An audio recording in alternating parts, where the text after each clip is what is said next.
तो चलिए आज कल की क्लास तक में हम लोग पढ़े थे पोषण, ठीक। तो आज पोषण के आगे बात करते हैं, ठीक ना। जनरली पोषण था क्या, देखते हैं। पोषण था कि जटिल रूप के भोजन को सरल रूप में तोड़ना और फिर इस सरल रूप के भोजन से ऊर्जा प्राप्त करना। इस सारे प्रोसेस को क्या बोलते हैं हम? इस सारे प्रोसेस को बोलते हैं हम पोषण, ठीक। ऊर्जा प्राप्त करना ही अंतिम लक्ष्य होता है। ऊर्जा प्राप्त हो गया तो पोषण कंप्लीट हो गया, ठीक ना। तो अब इसमें देखिए, सरल रूप के भोजन को ऊर्जा में परिवर्तित करने के लिए, सरल रूप के भोजन को ऊर्जा में परिवर्तित करने के लिए ऑक्सीजन की जरूरत पड़ती है, ऑक्सीजन की जरूरत पड़ती है, ठीक ना। तो सरल रूप के भोजन को ऊर्जा में परिवर्तित करने के लिए ऑक्सीजन की जरूरत पड़ती है और इस ऑक्सीजन को लेना ही श्वसन कहलाता है। ऑक्सीजन को लेना ही क्या कहलाएगा? श्वसन कहलाएगा, ठीक ना। तो आज हम लोग बात करेंगे श्वसन का, ठीक। तो देखते हैं श्वसन है क्या, ठीक है। अब देखो कि अलग अलग जीवों में अलग अलग तरीके से श्वसन होता है। अगर हम अपनी बात करें तो हम लोग फेफड़े से श्वसन लेते हैं। मछलियों की बात करें तो वो गिल्स से सांस लेती हैं, ऑक्सीजन लेती है, ठीक ना। तो श्वसन में मेन पार्ट क्या, हमको ऑक्सीजन लेना और उस ऑक्सीजन से क्या करना है? उस ऑक्सीजन के हेल्प से हमें सरल रूप के भोजन को ऊर्जा में परिवर्तित करना है। यही हमारा मेन लक्ष्य है, ठीक ना। तो अब देखिए, कुछ जीव होते हैं जो ऑक्सीजन लेंगे और ऑक्सीजन से ही डायरेक्ट वो ग्लूकोज को किस में तोड़ देते हैं? ऊर्जा में तोड़ देते हैं, ठीक ना। जैसे मान लेते हैं कुछ जीव इस प्रकार के होते हैं कि जो ग्लूकोज लेते हैं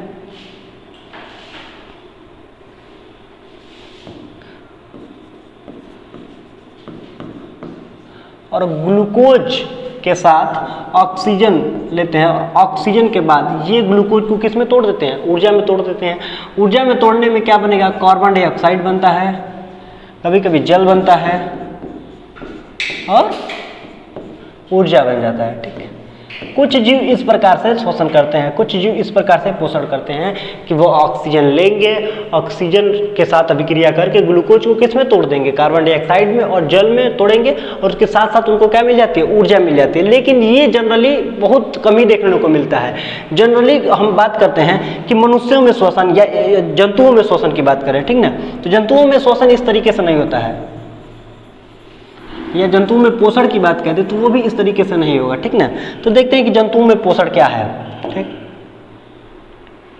देखिए, अगर जंतुओं में पोषण की बात कहते तो जंतुओं में पोषण का मेन लक्ष्य क्या है? ऊर्जा बनाना। और ऊर्जा मिलेगा कैसे? ऊर्जा बनाने के प्रोसेस के लिए ऑक्सीजन जरूरी है और ऑक्सीजन लेना ही क्या कहलाएगा? श्वसन कहलाएगा। तो श्वसन करना और श्वसन से ऊर्जा बनाना, यही मेन लक्ष्य है, ठीक ना। तो मनुष्यों में या फिर जंतुओं में बोल दिया जाए तो जंतुओं में जो श्वसन का प्रोसेस होता है 2 चरणों में होता है। श्वसन 2 चरणों में होगा, ठीक ना। पहला चरण में क्या होता है? देखिए, अगर अभी हम जंतुओं की बात नहीं कर रहे, अभी हम एक कोशिकीय जीवों की बात कर रहे हैं। कुछ एक कोशिकीय जीव होते हैं जो श्वसन इस प्रकार से करते हैं, ठीक ना। जैसे मान लीजिए उनमें भी श्वसन जो होगा 2 चरणों में होगा, ठीक ना। श्वसन का मतलब कि सरल रूप के भोजन से ऊर्जा में परिवर्तित करना, ये मेन लक्ष्य है, ठीक ना। तो वो 2 चरणों में होगा, ठीक ना। तो देखते हैं पहला चरण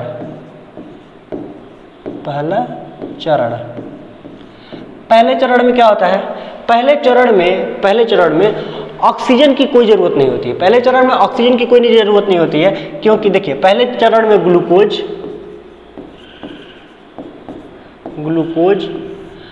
पाइरूवेट में टूट जाता है। ग्लूकोज पाइरूवेट में टूट जाता है। पहले चरण में ग्लूकोज किस में टूट जाएगा? पाइरूवेट में टूट जाएगा। इसमें उसको ऑक्सीजन की कोई जरूरत नहीं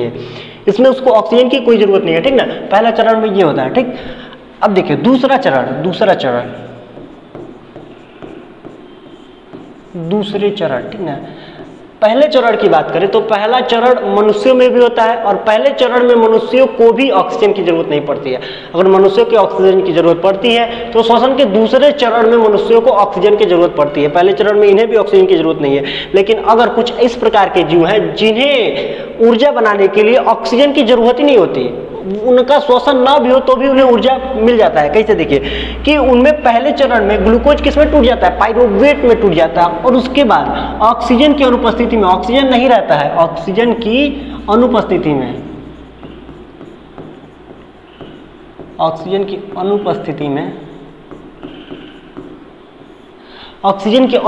में ये पाइरूवेट जो है ये टूटता है एथेनॉल में,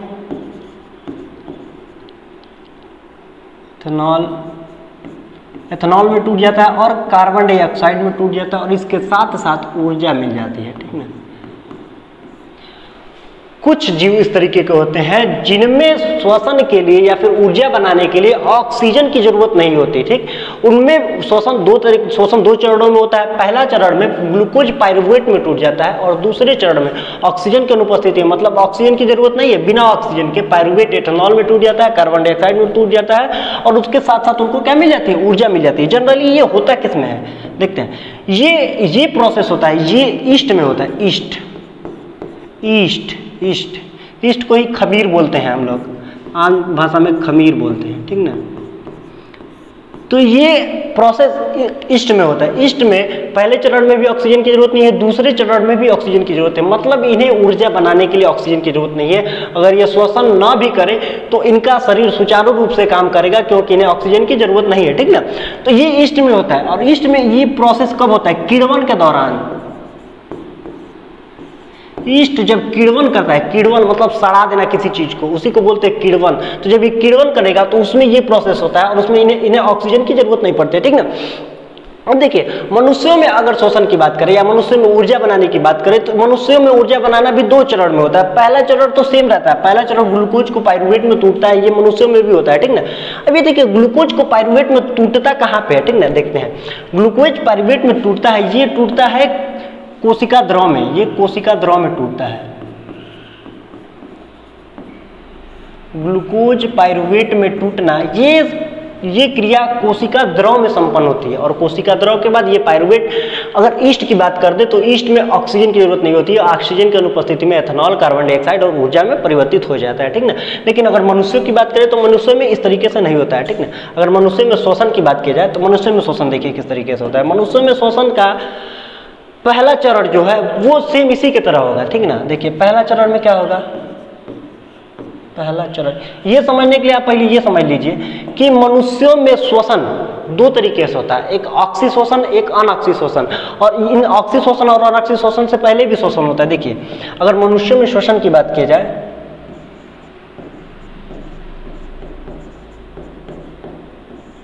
मनुष्यों में श्वसन, अगर मनुष्यों में श्वसन की बात की जाए तो मनुष्यों में श्वसन दो चरणों में होता है, वो तो बात की बात है। पहले देखते हैं मनुष्यों में श्वसन दो तरीके से होता है, ठीक ना। देखिए, एक बाह्य श्वसन और एक आंतरिक श्वसन। एक होता है बाह्य श्वसन और एक होता है आंतरिक श्वसन।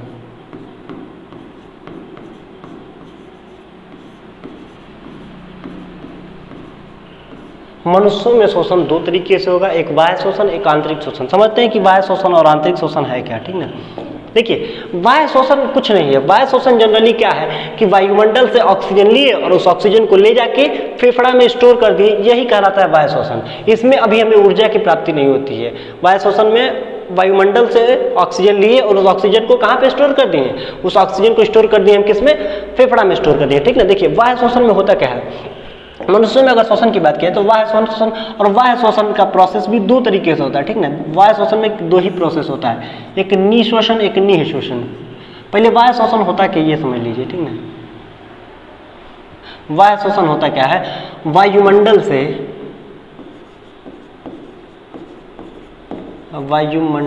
से ऑक्सीजन को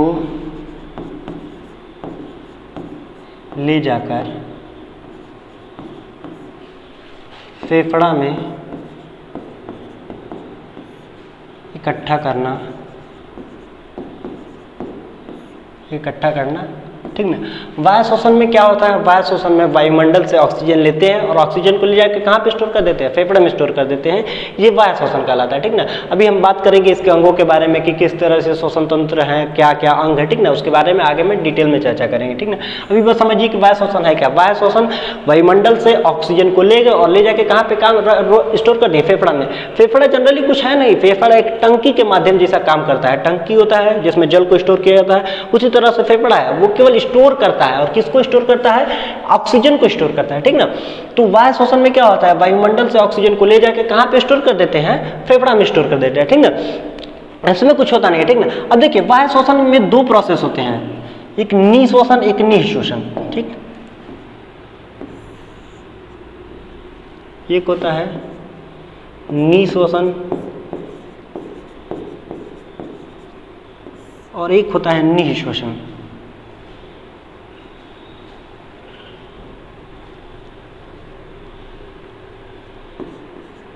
एक होता है निःश्वसन और एक होता है निःश्वसन।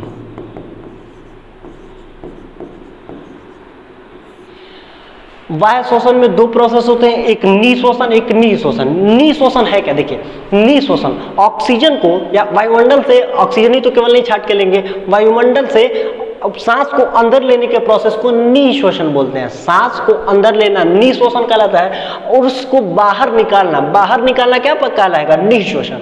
तो जब सांस अंदर लेंगे तो उसको निःश्वसन बोलेंगे, जब बाहर निकालेंगे तो उसको निःश्वसन बोलेंगे, ठीक ना। अब जैसे देखिए कि वायुमंडल में तो बहुत सारी गैसें मौजूद है, जैसे नाइट्रोजन सबसे ज्यादा मौजूद है, तो ऐसा थोड़ी नहीं कि हमें ऑक्सीजन का जरूरत है। जैसे देखिए वायुमंडल में बहुत सी गैस मौजूद है, तो अब उसमें नाइट्रोजन सबसे ज्यादा मात्रा में है और हमें किसकी जरूरत है, ऑक्सीजन की जरूरत है। तो ऐसा थोड़ी ना कि खाली ऑक्सीजन को छांट के अंदर लेंगे।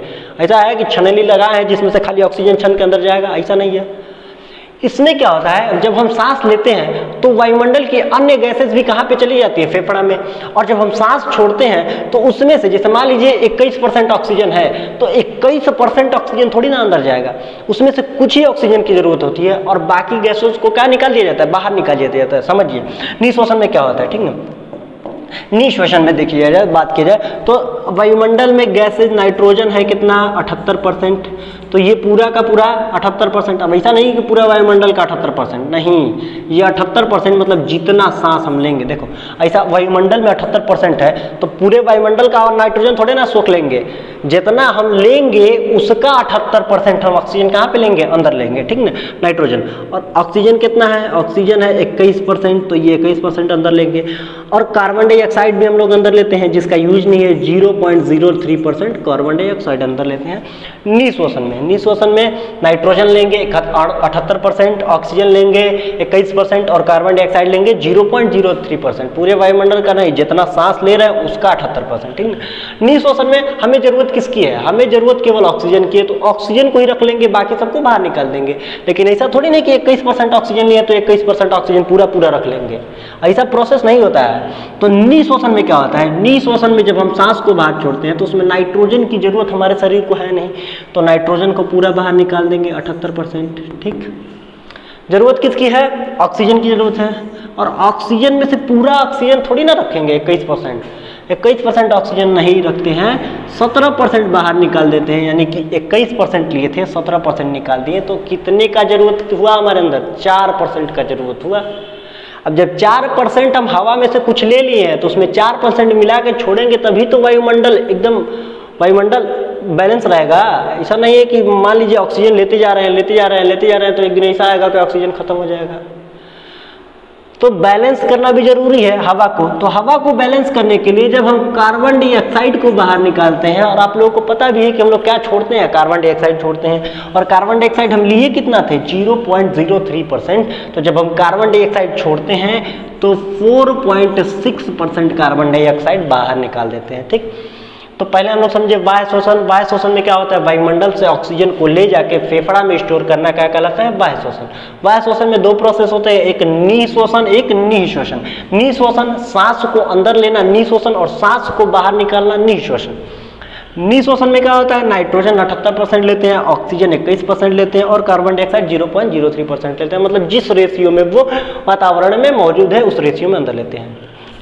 निःश्वसन क्या कहलाएगा, और सांस को बाहर निकालना निःश्वसन कहलाएगा। 78% नाइट्रोजन निकाल देते हैं, क्योंकि नाइट्रोजन का तो जरूरत है नहीं शरीर के अंदर। ऑक्सीजन जो है 17% निकालते हैं, 21% लेते हैं, 17% निकाल लेते हैं, मतलब 4% का यूज करते हैं, ठीक। कार्बन डाइऑक्साइड जो है वो 4.6% निकालते हैं। तो ये सारा प्रोसेस होता है किसमें, बाह्य श्वसन में।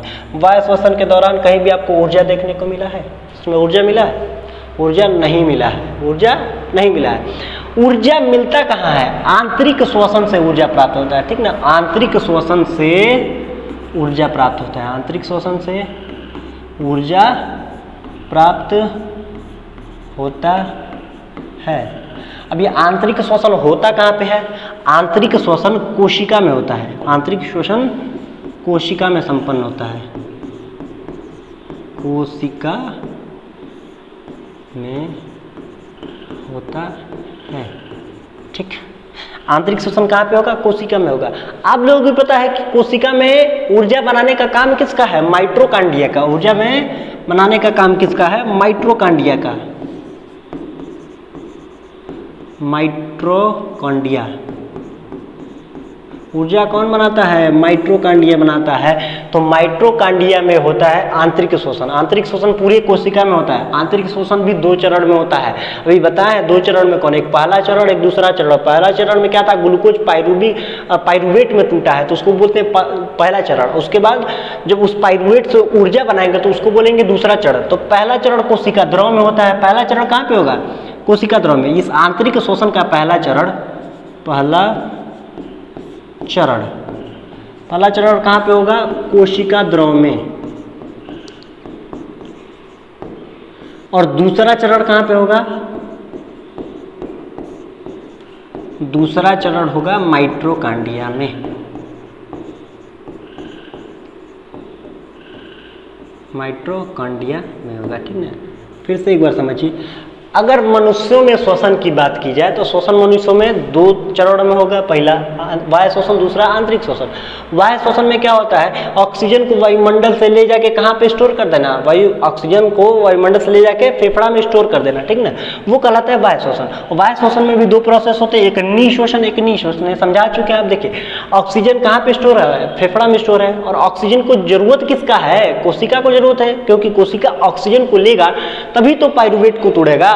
तो ऑक्सीजन की जरूरत किसको थी? कोशिका को जरूरत थी ऑक्सीजन को। तो ऑक्सीजन को इस फेफड़ा से कोशिका तक पहुंचाने का काम कौन करेगा? इस ऑक्सीजन को फेफड़ा से पहुंचाने का कोशिका तक काम कौन करेगा? देखिए, जो शरीर में चारों तरफ घूमेगा वही तो ऑक्सीजन को चारों तरफ फैलाएगा। तो शरीर में घूमता कौन है? ब्लड। और ब्लड ही, ये जो ब्लड जो है, ये ऑक्सीजन को फेफड़ा से उठा के और कहाँ पे पहुंचा देता है? सारी कोशिकाओं के पास ब्लड पहुंचा देगा। अब जब सारी कोशिकाओं के पास ऑक्सीजन पहुंच जाएगा तो ऑक्सीजन का जरूरत कोशिका के अंदर पहले चरण में नहीं होती है। पहले चरण में क्या होगा? ग्लूकोज पाइरूवेट में टूट जाएगा।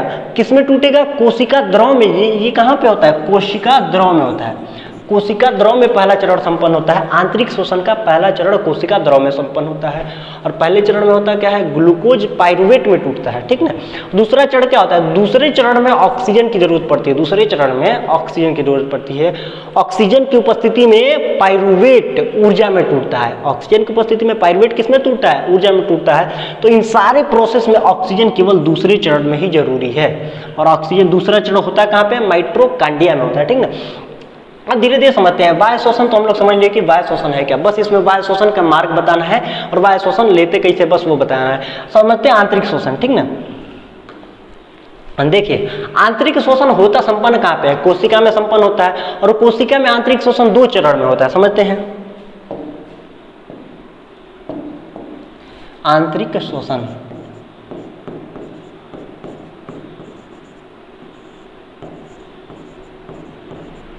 आंतरिक श्वसन, ठीक ना। आंतरिक श्वसन, आंतरिक श्वसन का पहला चरण जो हो गया, पहला चरण, ठीक। पहले चरण को समझिए। आंतरिक श्वसन का जो पहला चरण होता है ये कहाँ पे संपन्न होता है? पहला चरण कोशिका द्रव में संपन्न होता है। और पहले चरण में ऑक्सीजन की जरूरत नहीं पड़ती है। पहले चरण में ऑक्सीजन की जरूरत नहीं पड़ती है, ठीक ना। तो पहले चरण में जब ऑक्सीजन की जरूरत नहीं पड़ती है तो इसको बोलते हैं अनऑक्सी श्वसन। क्या बोलेंगे? अनऑक्सी,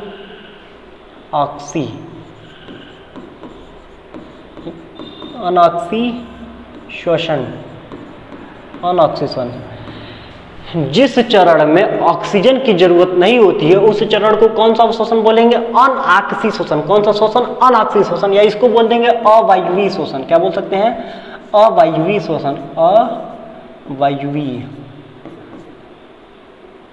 अवायवीय, अवायवीय श्वसन बोल देंगे, ठीक ना। अवायवीय श्वसन बोलेंगे इसी को।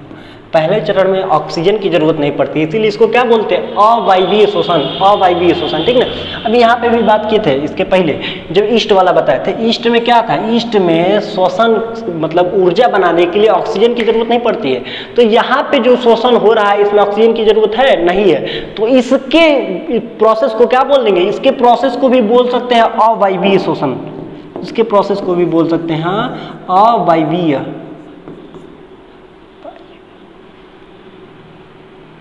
इसके प्रोसेस को भी बोलेंगे अवायवीय, अवायवीय शोषण या अनाक्सी शोषण, अवयवी शोषण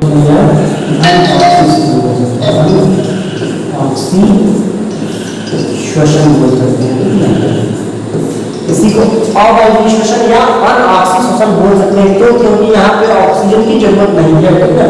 और मनुष्यों में भी जो शोषण हो रहा था उसके पहले चरण में ऑक्सीजन की जरूरत नहीं है, इसीलिए उसके पहले चरण को क्या बोल सकते हैं, उसके पहले चरण को बोल सकते हैं अवायवीय शोषण या अनाक्सी शोषण बोल सकते हैं पहले चरण को, ठीक है। अब बात करते हैं हम दूसरे चरण की।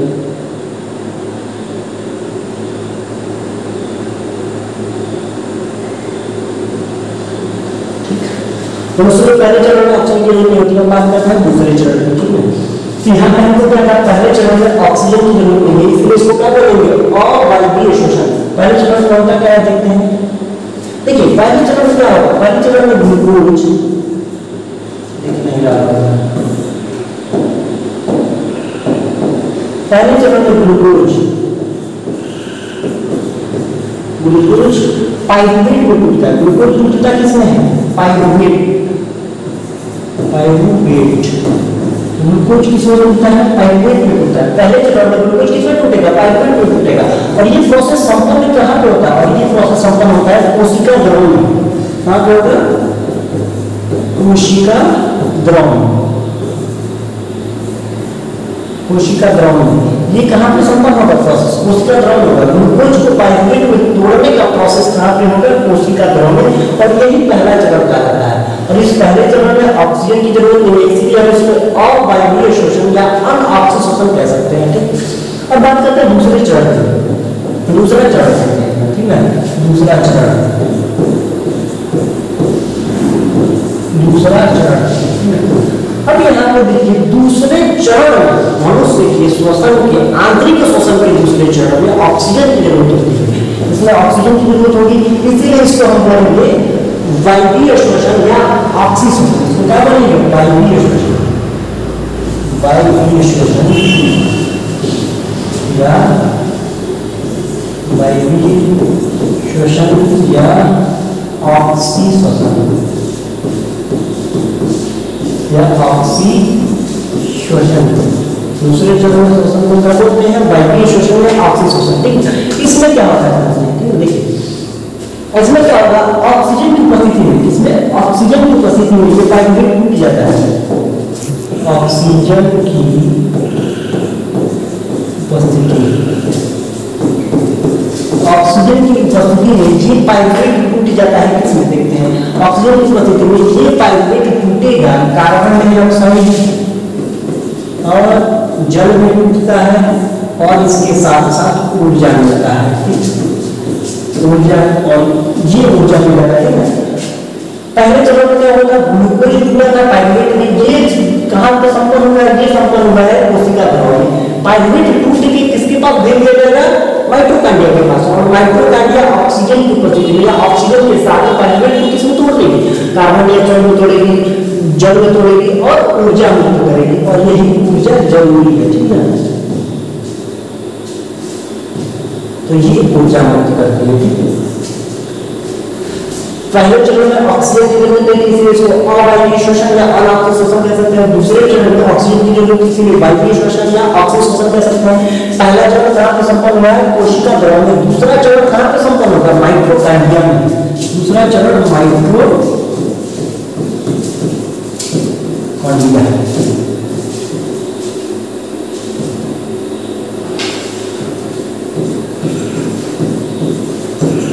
दूसरा चरण कहाँ पे संपन्न होगा, माइटोकॉन्ड्रिया में संपन्न होगा, ठीक है।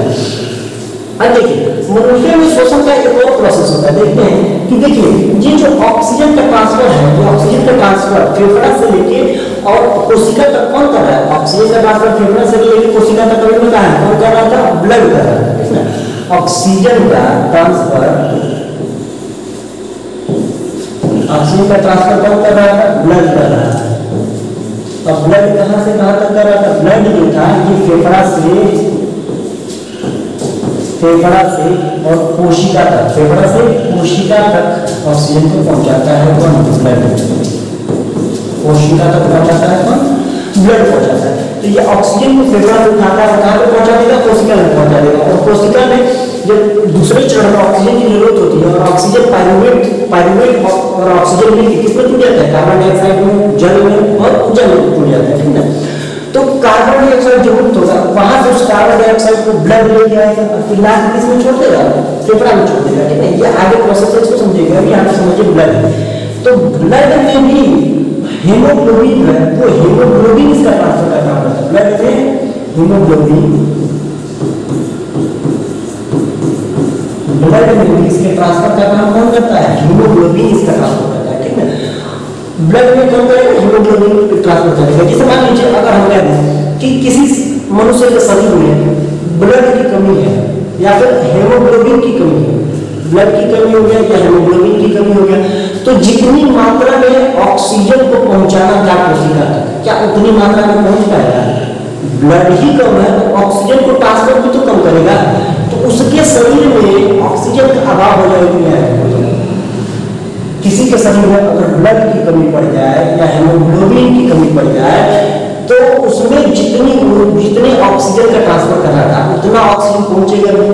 जब उतना ऑक्सीजन पहुंचेगा नहीं तो ये ऑक्सीजन की मात्रा का अभाव हो गया, और ये ऑक्सीजन की मात्रा का जो अभाव होगा किस पे इफेक्ट करेगा? दूसरे चरण के जो श्वसन है उस पर इफेक्ट करेगा, ठीक है। देखते हैं इसमें आपको बता दें, पायरुवेट को तोड़ना है ऊर्जा में, और ये इसमें तो ऑक्सीजन की जरूरत नहीं है। अगर किसी मनुष्य में हीमोग्लोबिन की कमी है, ब्लड की कमी है, तो उसमें ये प्रोसेस तो ऐसे ही पूरा हो जाएगा। लेकिन अगर ये दूसरे प्रोसेस की बात करें या दूसरे चरण की बात करें तो ऑक्सीजन की उपस्थिति जो है ज्यादा रहनी चाहिए। तो जब ब्लड कम है तो ऑक्सीजन भी कम पहुंचाएगा, तो ऑक्सीजन का क्या हो जाएगा? अभाव हो जाएगा, ठीक है। दूसरे प्रोसेस को देखते हैं, यहाँ पे क्या हो जाएगा? ऑक्सीजन का अभाव, ऑक्सीजन का अभाव हो जाता है। और जब ऑक्सीजन का अभाव हो जाएगा तो क्या ऊर्जा बनेगा? बढ़िया से नहीं बनेगा। मतलब ये भी प्रोसेस किसमें होगा? माइटोकॉन्ड्रिया में होगा। लेकिन माइटोकॉन्ड्रिया को जितना ऑक्सीजन की जरूरत थी उतना ऑक्सीजन मिल ही नहीं रहा है, तो ऊर्जा को कैसे बनाएगा? उतने प्रॉपर रूप में नहीं बना पाएगा। तो यहाँ पे ऊर्जा, यहाँ पे उत्पाद के रूप में लैक्टिक एसिड बन जाता है।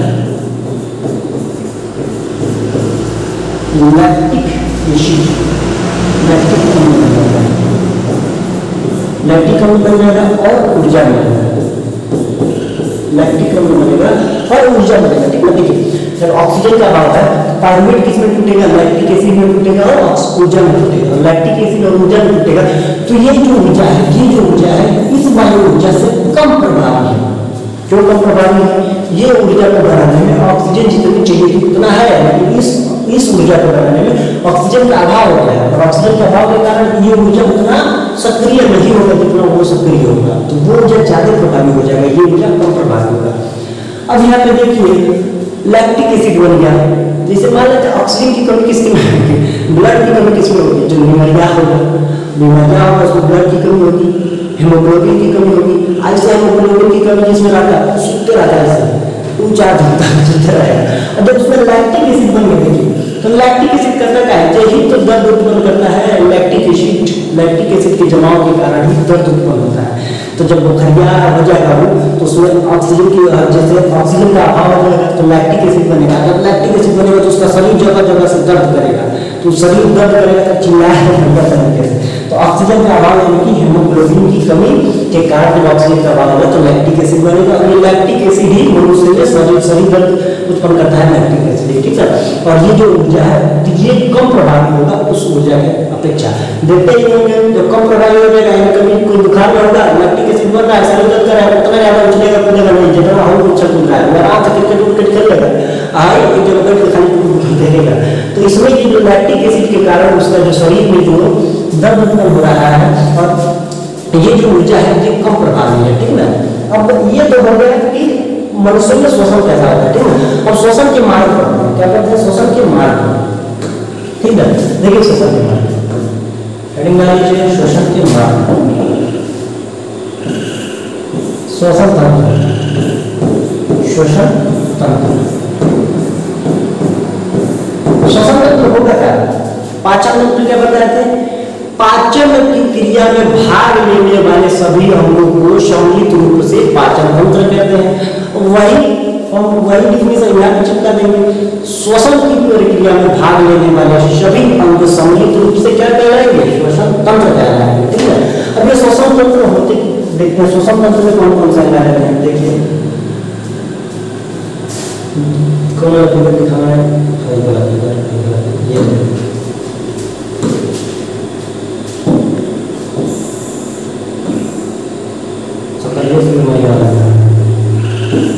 ठीक है। देखो श्वसन तंत्र देखो इसमें, देखो नाक से सांस लेते हैं तो सबसे पहले श्वसन तंत्र क्या हो जाएगा, नासा छिद्र हो जाएगा। क्या हो जाएगा पहला, नासा छिद्र, हिंदी लिखने में गड़बड़ है, नासा छिद्र, नासा छिद्र। नाक से सांस लेना है तो सबसे पहले श्वसन का मार्ग में सबसे पहले कौन पड़ेगा, नासा छिद्र पड़ेगा। और नासा छिद्र के जो बाल पाए जाते हैं, जो हमारे नाक में बाल पाए जाते हैं, तो बाल में ही काम क्या करते हैं, देखिए बाल होना बहुत जरूरी है। कई लोग तो कैंची लेकर काट देते हैं पूरा साफ करवा लेंगे, अरे वो रहेगा तो फायदा करेगा। बाल का काम क्या है, जो वायुमंडल में जो वातावरण में जो बैक्टीरिया घूम रहे हैं, जब वो और नाक के रास्ते शरीर में प्रवेश करना चाहते हैं तो बाल जो है उनको रोक लेता है, चिपका लेगा, रोक लेगा, तो जो अशुद्धियां हैं वो शरीर में नहीं पहुंच पाएंगी, ठीक है। और जब यहाँ से नासा छिद्र से अंदर जाएगा तो यहाँ पे नासा कपाट होता है, क्या होता है, नासा कपाट। दूसरा होता है नासा कपाट। नासा कपाट क्या करता है, नासा कपाट में जनरली म्यूकस पाया जाता है, म्यूकस पोटा, म्यूकस पाया जाता है। उनका लगता है कि जब नाक के रास्ते जब जो वायुमंडल से जो बैक्टीरिया अंदर जा रहे हैं तो कुछ बैक्टीरिया तो बाल में चिपक के रह जाएंगे, लेकिन कुछ बैक्टीरिया जो प्रवेश कर जाएंगे उन बैक्टीरिया को चिपका लेगा कौन, जो म्यूकस जो होता है वो बैक्टीरिया को चिपका लेता है, ठीक है। अरे देखिए नासा छिद्र, नासा कपाट के बाद आगे बढ़ेंगे तो यहाँ पे देखिए ये बात, यहाँ पे आएगा तो यहाँ पे दो अंग होते हैं, एक लैरिंक्स होता है, लैरिंक्स, और एक होता है फेरिंक्स। एक होता है लैरिंक्स और एक होता है फेरिंक्स। लैरिंक्स को ही बोलते हैं स्वर तंत्र, लैरिंक्स होगा फेरिंक्स होगा, ठीक है। तो लैरिंक्स फेरिंक्स का आपका इतना काम नहीं है, इतना नहीं भी लिखेंगे तो भी चलेगा। लैरिंक्स फेरिंक्स जनरली आपको बुक में भी नहीं है। तो लैरिंक्स फेरिंक्स के बाद नासा छिद्र, नासा कपाट, नासा कपाट के बाद कहाँ पे पहुंच जाएगा, कंठ में पहुंच जाएगा। कहाँ पे, कंठ में। तीसरा होता है कंठ। कंठ के बाद कंठ, कंठ के बाद ये श्वास नहीं, कंठ के बाद श्वास नहीं आएगा, कंठ के बाद श्वास नहीं, श्वास नहीं, श्वास नली के बाद, श्वास नली के बाद श्वसनी, श्वसनी, श्वास नली को बोलते हैं श्वसनी, इसको बोलेंगे श्वसनी। देखिए ये जो है इसको बोलेंगे श्वास नली, श्वास नली, श्वास नली आगे चलकर दो पार्ट में टूट गई, इसको बोलते हैं श्वसनी।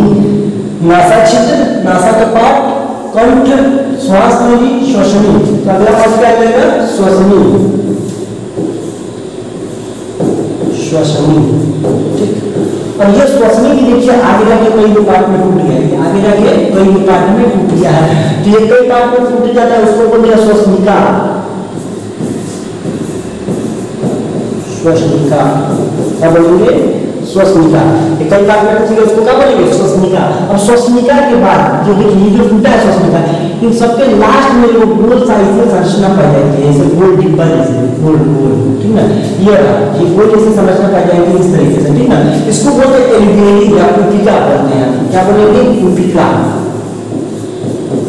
कुपिका, कुपिका, ये उसी को बोलेंगे एल्वियोली, इंग्लिश में एल्वियोली बोलेंगे और हिंदी में इसको क्या बोलेंगे, कुपिका। ऑक्सीजन और कार्बन डाइऑक्साइड का आदान प्रदान कुपिका से होता है, ठीक ना। तो कुपिका से क्या होगा, ऑक्सीजन और कार्बन डाइऑक्साइड का आदान प्रदान, ऑक्सीजन और कार्बन डाइऑक्साइड का आदान प्रदान कहाँ से होगा, आदान प्रदान कोशिका से से सॉरी कोशिका से होगा, ऑक्सीजन और कार्बन डाइऑक्साइड का आधार पर कहाँ पे होगा, कोशिका का नासा क्षेत्र, नासा का पार्ट सांस लेंगे, नासा क्षेत्र नासा का पार्ट कंठ, श्वास नली, श्वसनिका और श्वसनिका के लास्ट में क्या हो जाएगा, कुपिका। और कुपिका में ही जाके ये जो ऑक्सीजन होता है स्टोर हो जाता है, ऑक्सीजन क्या हो जाएगा, स्टोर हो जाएगा, ठीक है। अभी आपको देखिए इसके लिए ये देखिए नीचे वाला पार्ट जो ये डायफ्राम है, ये वाला जो पार्ट है इसको डायफ्राम बोलते हैं, देखिए ये वाला जो पार्ट है इसको डायफ्राम बोलते हैं, डायफ्राम। सांस लेने में सबसे ज्यादा मदद कौन करता है, डायफ्राम। सांस लेने के प्रोसेस में 75% योगदान किसका रहता है, डायफ्राम। अगर किसी का एक्सीडेंट में डायफ्राम टूट गया तो पक्का मरेगा। तो डायफ्राम सांस लेने में बहुत मदद करता है, 75% योगदान डायफ्राम का होता है। डायफ्राम का काम क्या है, देखिए फेफड़े को सिकुड़ाना फुलाना काम कौन करेगा, डायफ्राम। जिसको मान लीजिए शरीर का पंप है, दबाते हैं तो हवा निकलता है, उसको ऊपर खींचते हैं तो हवा आता है। उसी तरह ये भी है कि समझिए कि पंप का हैंडल है, हमारे फेफड़े को क्या करेगा, दबाएगा।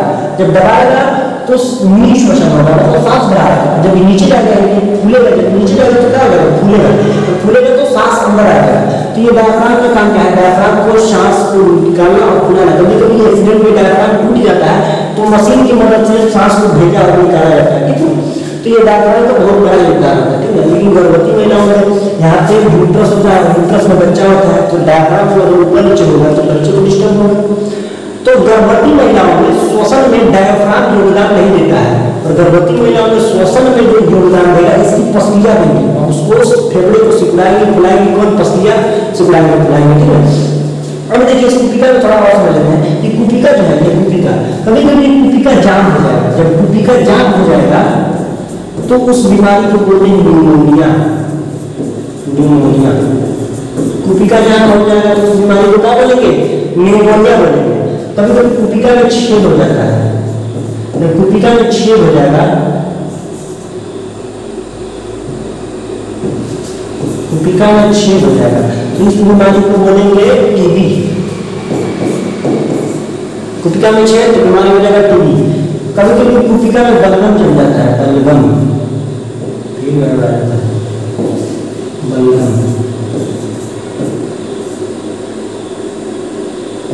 बलगम जम जाएगा। जब कुपिका में बलगम जम जाएगा तो उस बीमारी को बोलते हैं दमा। दमा दमा बढ़ गया, उस बीमारी को बोलते हैं दमा। जब कुपिका में क्या जम जाए, बलगम जम जाए। तो ये पूरा अंग था किसका, ये पूरा अंग था श्वसन तंत्र। और श्वसन तंत्र में जितने भी अंग हैं, ये नासा क्षेत्र, नासा का पार्ट, कंठ, श्वास नली, श्वसनिका, कुपिका। कुपिका से ही ऑक्सीजन का और कार्बन डाइऑक्साइड का आदान प्रदान करेगा। बात करते हैं कि ऑक्सीजन और कार्बन डाइऑक्साइड का आदान प्रदान, यानी ऑक्सीजन यहाँ से जाएगा कैसे कोशिका तक, तो कौन ले जाएगा, ब्लड। ब्लड में ले जाने का काम किसका, हेमोग्लोबिन का। और जब वहाँ पे कोशिका में पाइरुवेट टूटता है तो कोशिका में पाइरुवेट टूटेगा तो पाइरुवेट टूट के किसी बदलेगा, तो कोशिका में पाइरुवेट टूटेगा तो वहाँ पे कार्बन डाइऑक्साइड होगा, उस कार्बन डाइऑक्साइड को लाके फिर उस कुपिका में छोड़ देगा। अरे डायफ्राम उसको फिर सिकुड़ेगा तो फिर वो कार्बन डाइऑक्साइड के सही निश्वसन हो जाएगा और कार्बन डाइऑक्साइड बाहर निकल जाएगा, ठीक है। लास्ट में हो गया 30 मिनट 5 मिनट ले लेते हैं। देखिए एक और बात समझ लेते हैं, ठीक है। कभी कभी कॉम्पिटिटिव एग्जाम में पूछता है, ठीक है। देखिए क्या होता है कि जो आंतरिक शोषण था, तो आंतरिक शोषण 2 चरणों में पूरा हो रहा था। पहला चरण क्या था, पहला चरण ये तो कोशिका द्रव में पूरा होता है, इसमें कोशिका द्रव में पूरा होता है। पहला चरण कोशिका द्रव में पूरा होता है, ठीक है। अब ये कोशिका द्रव में होता कैसे, देखिए जब पहला चरण कोशिका द्रव में होगा तो कोशिका द्रव में ग्लूकोज किसमें टूटेगा, पाइरुवेट में टूटेगा। ग्लूकोज किसमें टूटेगा, पाइरुवेट में टूटेगा, ठीक है। तो ये कोशिका द्रव, मान लीजिए कोशिका है, कोशिका का जो द्रव होता है, द्रव को बोलते हैं कोशिका द्रव, इसको माइक्रोकांडिया का इस्तेमाल होता है। लेकिन ये जो द्रव होता है इसको क्या बोलते हैं, कोशिका द्रव। कोशिका द्रव क्या करता है, कोशिका द्रव ग्लूकोज को किसमें तोड़ देता है, पाइरुवेट में तोड़ देगा, ठीक है। कोशिका द्रव ग्लूकोज को पाइरुवेट में तोड़ देगा, ठीक। तो देखिए जब आंतरिक शोषण में पहला चरण में, आंतरिक शोषण के पहले चरण में कोशिका द्रव में 4 एटीपी का निर्माण होता है। 4 एटीपी का निर्माण होता है, एडिनोसिन ट्राइफॉस्फेट। 4 एटीपी का निर्माण होता है, ठीक है। 4 एटीपी में से 2 एटीपी, 4 एटीपी में से 2 एटीपी जो है, ये 2 एटीपी ही जो है ये ग्लूकोज को किसमें तोड़ देता है, पाइरुवेट में तोड़ देता है। 2 एटीपी ग्लूकोज को पाइरुवेट में तोड़ेगा, पाइरुवेट में 2 यूनिट ग्लूकोज को कैसे तोड़ देगा, पाइरुवेट में तोड़ देगा। और इस प्रोसेस को बोलते हैं ग्लाइकोलाइसिस, ग्लाइकोलाइसिस बोलते हैं, प्रोसेस को ग्लाइकोलाइसिस बोलते हैं।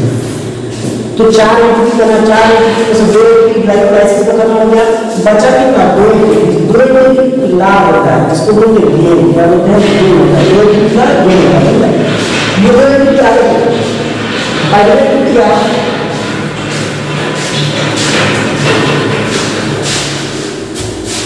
ये पाइरुवेट टूट गया, तो पाइरुवेट आगे देखो, पाइरुवेट किसमें टूटता है, जो माइटोकॉन्ड्रिया में फोकस होता है, माइटोकॉन्ड्रिया, और माइटोकॉन्ड्रिया में ये पाइरुवेट होता है, टूटता है इसमें कार्बन डाइऑक्साइड में और जल में टूटता है। और इसके साथ साथ क्या होता है, कार्बन डाइऑक्साइड, जल और जल के साथ ये जो है, ये दो क्या बनाते हैं, देखो 2 पाइरुवेट, यहाँ पे जो पाइरुवेट है इसकी संख्या 2 होती है, और ये 2 पाइरुवेट किसमें बदल जाते हैं, 2 पाइरुवेट, एक पाइरुवेट ऊर्जा में।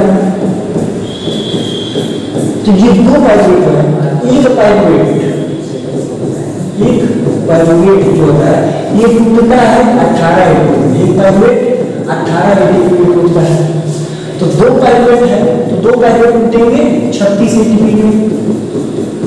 तो कितने एटीपी हो गए, एटीपी हो गए 36 एटीपी।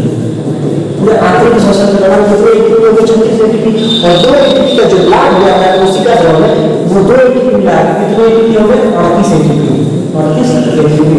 और यही 38 एटीपी जो है ये 686 किलो कैलोरी, 686 किलो कैलोरी ऊर्जा का क्या करती है, ऊर्जा निकालती है, ऊर्जा निकाल देती है। ठीक है, पूरा प्रोसेस आप लोग समझ आता हूँ। अगले चैप्टर में हम लोग पढ़ेंगे और अगली क्लास में रेस्पिरेटरी सिस्टम यानी कि उत्सर्जन के। तो चैनल को सब्सक्राइब कर लीजिएगा, कल से आप लोगों का क्लास चलेगा 100 ठीक है ना। तो आज के लिए धन्यवाद।